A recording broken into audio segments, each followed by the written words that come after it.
You're watching Drakewing Gaming. Enjoy the video. Hey guys and gals, Never here from Drakewing Gaming. It's something on Twitter, the Gaming Dragon. Today I'm coming back at you another Let's Play episode of Home Zomewhere Else. Alright, let's go ahead and jump right back into it, shall we? Alarm chain, you were up, and let's go. Elle's making pancakes, so I am looking forward to that. Alright, you make your way back to the main room. Ginny and Fred are already back in their coveralls, ready to go. You washed your hands, Chad? I don't want your musk in my cafe. I always wash my hands, thank you very much. You pout as the bunny snickers playfully. You can't help but feel a bit embarrassed. It's not my fault your sink was about to bring the end of time. How long has this place been abandoned anyways? It's not abandoned, it's just unused for a prolonged period of time with complete disregard for its well-being. So, abandoned. Unused. Abandoned. Unused. Abandoned. Do you want me to pull up the definition? Fred holds up his phone menacingly as Ginny scoffs. You put on your coveralls.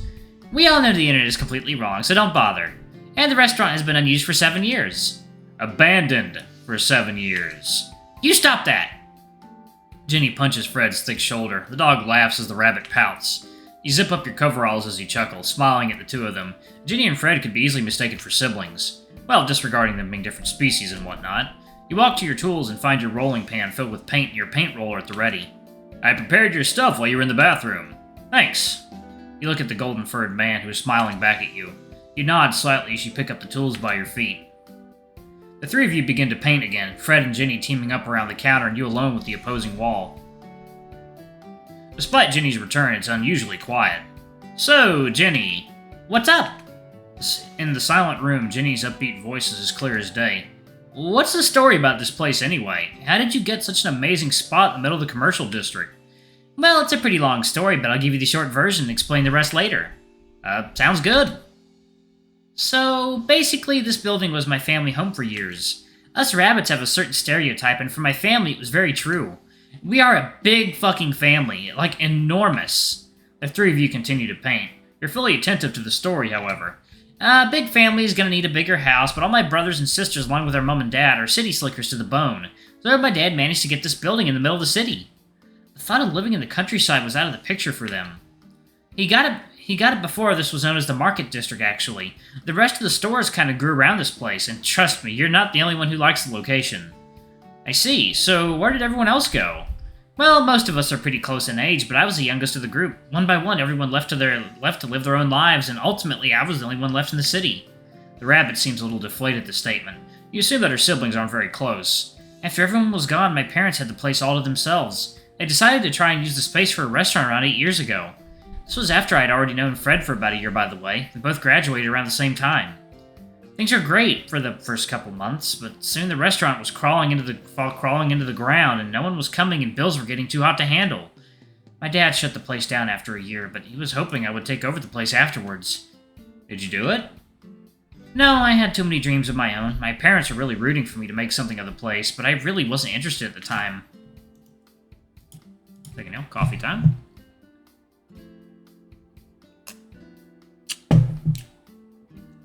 Oh, that's some good bean. That's a good bean. She then traveled around the world. Really? Where did you go?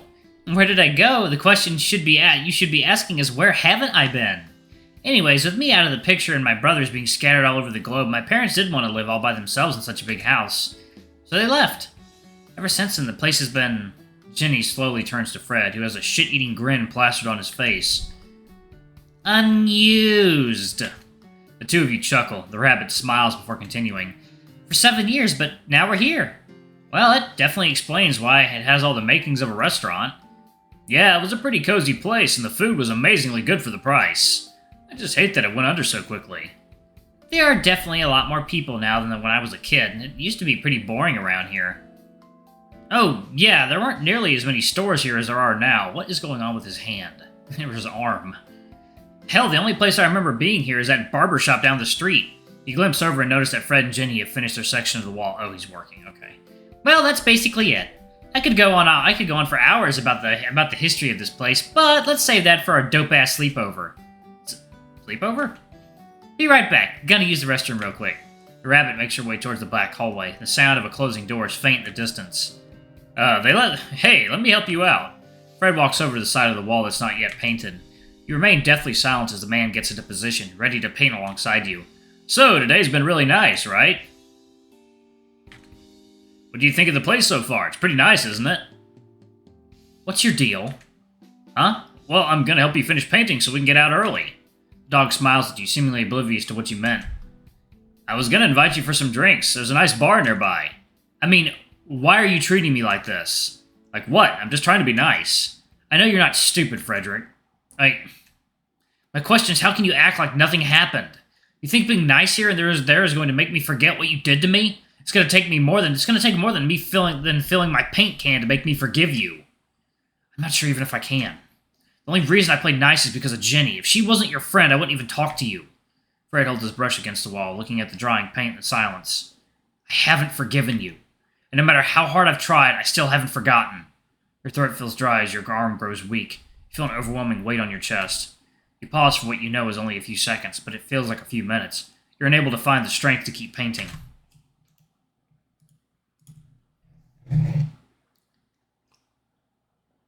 Oh, God, that's so good. Okay. Fred looks at you slowly and is greeted by a set of defeated eyes. You shake your head and resume painting in silence. The man lets out a worn-out sigh, his morale having run thin as your words tear him down. The small flicker of light in his eyes has disappeared, any hope seemingly faded from his face. He resumes painting. No more than 10 minutes drag by. The dog next to you seems to be painting mindlessly. Soon there's only a few meters of unpainted wall left as the dog stands next to you. I've got it. Fred steps aside without hesitation, quietly letting you finish up the wall. You finally get to put your paint roller down as the paint sets into the wood. You turn to see Fred, looking at the floor with his back turned to you. A set of feet scurry from the hallway. Sorry, I got this... Before Jenny could finish her sentence, a loud gasp echoed throughout the room, soon followed by an excited squeal. I knew we could do it! We managed to get this whole place painted in a day! Thank you so much, you guys are the best! You're welcome. You feel a constant vibration in your pocket as a familiar ringtone echoes loudly throughout the room. You grab the phone from your pocket and see what Kathy is calling you. Hey, is it okay if I answer this? Of course, you don't even have to ask. You press the accept button. Tony had taught you how to use the speaker function. It'd be rude to have a private call in the middle of work, though. That's what you think, at least. Hey, Chad, how are things going well? Kathy's sweet voice helped shake off the awkwardness from earlier. Excuse me. Yeah, I just finished with work for the day. How are you doing? Oh, I'm alright. I just wanted to let you know I'm going to pick up Tony today.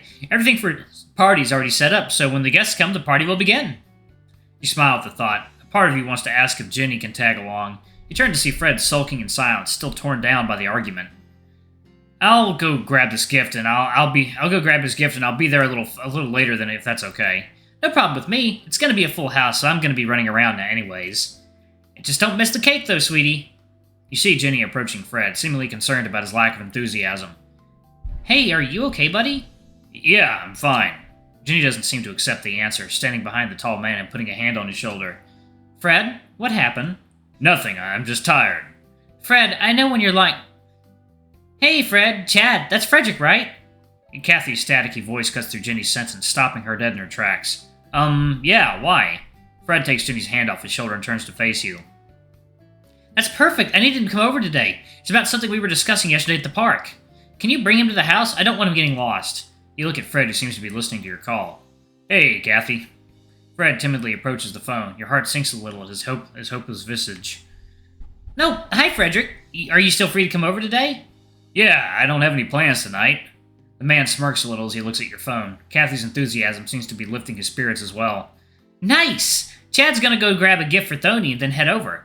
Mind keeping him company while he runs his errand? Once he's done, you both can come over.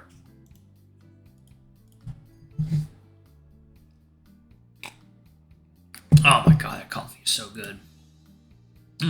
Full-bodied flavor.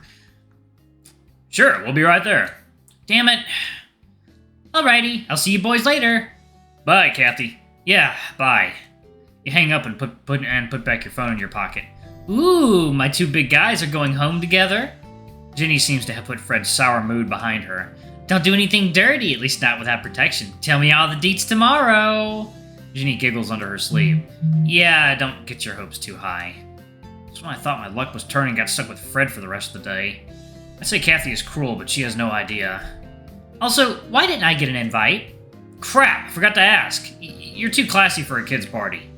Ginny shrugs in agreement as the three of you begin to slip off your coveralls. You manage to take your arms out okay, but your foot seems to get stuck. You do your best to keep balance, but like usual, you're about to fall flat on your ass. Whoa! Before you land on your tailbone, Fred quickly turns around and grabs you.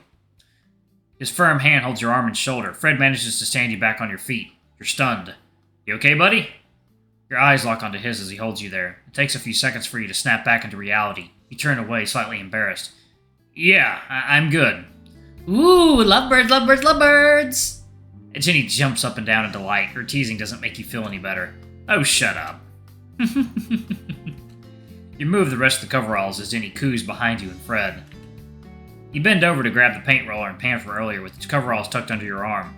Where do I put these? Right over there with the rest of the tools. You make your way to the other paint rollers and put your tools there. You guys are good to go.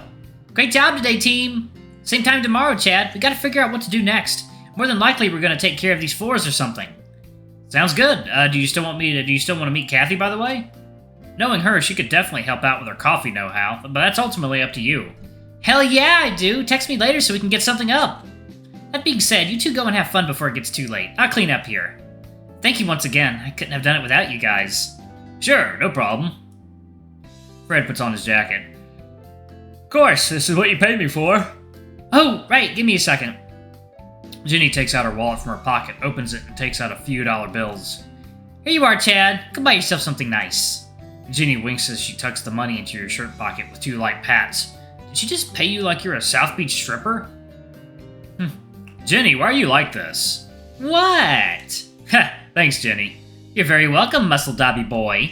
Ginny lifts her fist towards you. You look for a split second, but quickly realize what she wants. You lightly punch your fist against hers. She playfully shakes her hand off while blowing on it. It's Muscle Dobby Boy XXL to you, young lady. Fred laughs while rubbing his forehead. Ginny swoons over you like you're her Prince Charming. After you guys are done laughing, the three of you walk towards the cafe's exit. You open the door and hold it for Fred, who nods appreciatively at the small gesture.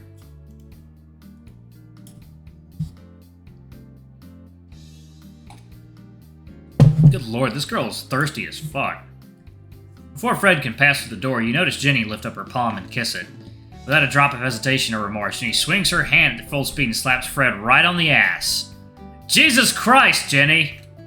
Go get him, champ! The massive dog grabs his ass in pain. He's shocked by her ambush attack. See you tomorrow! Bye! God, she's so thirsty! Bye! Hold on a sec. Before another word can escape Fred's mouth, Ginny closes the door behind you two. A small metal click emanates from the lock. Let's get going? You nod while you grab your phone, checking the time before making your way to the park. As you make your way down the sidewalk, you do your best to not to look behind you. Wish I could just go without him. Toby has been awkward as hell. Today's been awkward as hell. No matter how fast you walk, you still hear the same set of feet behind you. You continue to look forward, walking in silence. You make it to the park's entrance, and sure enough, Fred is behind you.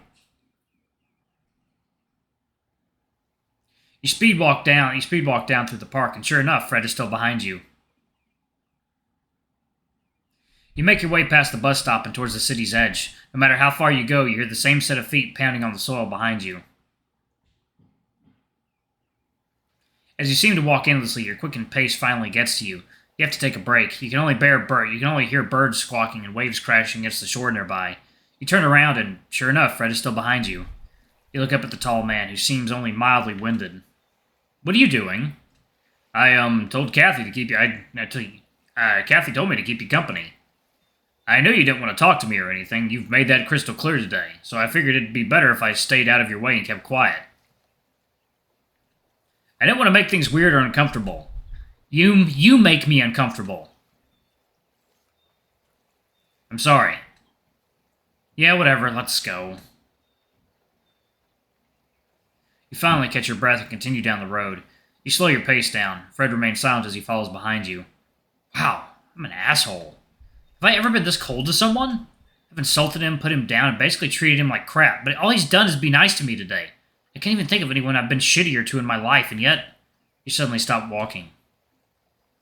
Then turn to him. You look into his eyes and are greeted by absolute defeat. When you first met Fred today, he was so happy and full of life. Jenny made him laugh. He made you laugh. The three of you even shared a few jokes together. It felt like you finally had friends again, and yet you still tore him down, and yet he still helped you out. But now he's never looked more broken, and it's all your fault. But he's still here. So, Fred. The man remained silent, looking away in shame.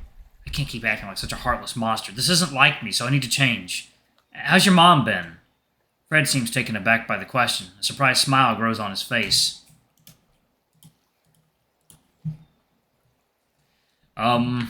She's been good, actually. Thanks for asking. I told her that you came back. You did? Yeah, I've never seen her happier in my life. She was so happy she cried for a bit. Oh. She wants to see you again. She says you're always welcome and she'll be waiting for her big cookie. Cookie? I haven't heard that name in a long time. Me neither. It's been so long since we saw you. My mom loves you as much as she loves me. Please visit her one of these days, Chad. I will. Trust me, Frederick. Fred smiles softly at your answer. You feel a small weight has been lifted from your chest. You both continue making your way down the road. The farther from town the two of you go, the less you can see. Soon you're surrounded by the ocean on one side and an endless sea of trees on the other. Fred follows next to you for over half an hour. For once you're relieved to have him by your side. You look into the deep forest, unsure if the objects running in the distance are real. Whenever you feel uneasy, Fred seems to catch on, placing his hand on your back and pushing you forward. You turn down a lone dirt road amidst the trees and are soon greeted by a black gate. The entrance is surrounded by a large stone wall. Locked, just like last time. Alright, y'all, I'm going to go ahead and pause it right there.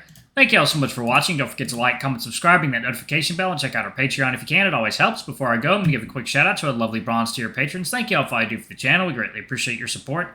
Thank you to our silver tier patron, Cade Silverman. Thank you for going a bit above and beyond. It's greatly appreciated. Thank you to our gold tier patron, Tresem Guy. You're awesome. We love you. Thank you for subbing to Ultimate Tier. Anyway, if y'all want to get your names in the credits, get access to not safe for work content, it's as little as $5. Alrighty, I love you all, and I'll see y'all in the next video. Bye-bye.